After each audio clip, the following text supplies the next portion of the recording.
Eric in Boston. Hi. Hello. Hi. First time caller. Thank you for taking my call. Okay. I wanted to relate to you some of my experiences. I live in Boston, but my father lives in Texas for the last 30 years, and when I visited him, I saw many examples which I consider where religion tends out to be a bad thing, and I thought you'd be interested in this story. We were driving into Louisiana, so we went south on 52 and then east, and we passed through a plethora of very poor, poverty-stricken towns on the southeastern coast of Texas. And in every one of those towns, there were huge, just fantastic buildings, religious churches typically.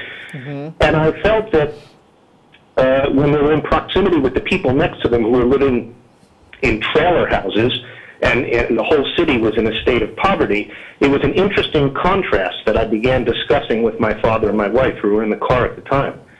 And I wonder how some people, everyone says, well, religion can do good things, but I also see the direct effects where it has on people's lives, million-dollar churches, when in fact the whole towns are otherwise in poverty. And I wonder your feelings on that. Yeah, I think it's a terrible waste of money. Yeah. I'm sure that there are some small positive benefits people can get out of that from feeling good and getting hope and yada, yada, yada, but I can't help thinking that the money would better be spent on education and infrastructure. Yeah.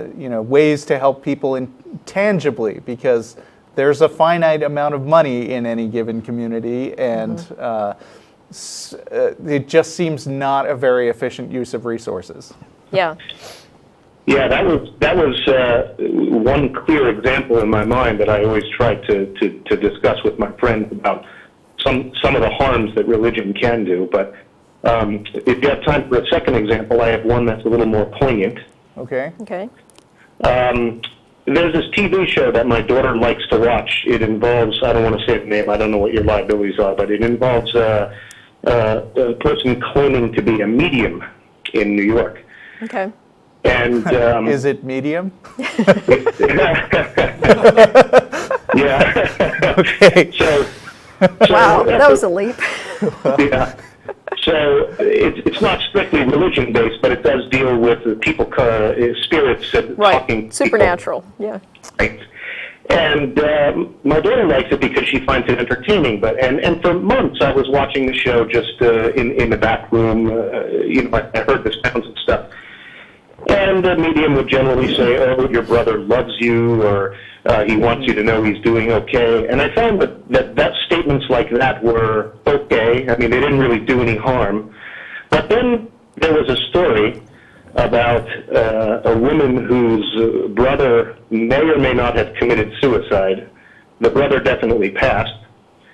And there was no note that was left. And on the episode on a TV show, the medium claimed to the woman that the brother told the medium that he did not commit suicide and that, in fact, he had just simply had a heart attack, but that was belied by all the evidence. The death report was suicide. Yeah, you don't even need to go to fiction for that kind of thing, since horrible person and real-life medium Sylvia Browne died a few months ago. Yeah.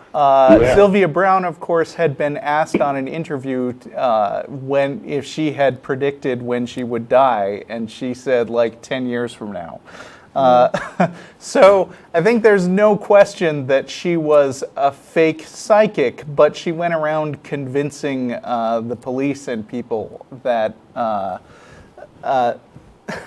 that she had special insights into police cases, and there was a particular situation. I mean, it's very nice when it gets shown as fiction and everything works out on a TV show, but when it happens in real life, you get situations like where Sylvia Browne was asked to find this missing person, and she was like, "Oh, he's dead. Don't bother looking for or her." It was that kidnapped girl. right? Yeah, Yep. yeah, she's dead. Who turned up in being held in that guy's basement for a while, and she said he was dead. So, Yeah. Horrible person. Yeah, yeah. It's an interesting testimony to the fact that these are real consequences that can happen when people have belief structures that are strange. Exactly, Yeah. and it also wastes the time of the police when somebody tells them to look somewhere and they're not there.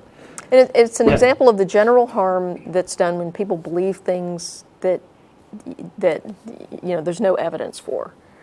So, Right, and a lot of times it happens with gullible people who have relatives who just passed away, so they're gullible from grief. Yep. Yeah. Or semi-poverty, as in Texas, so they're looking for a way out, wishful thinking, that kind of thing. Yeah. So, anyway, thanks for taking my call. I appreciate it. All right, thanks for the call.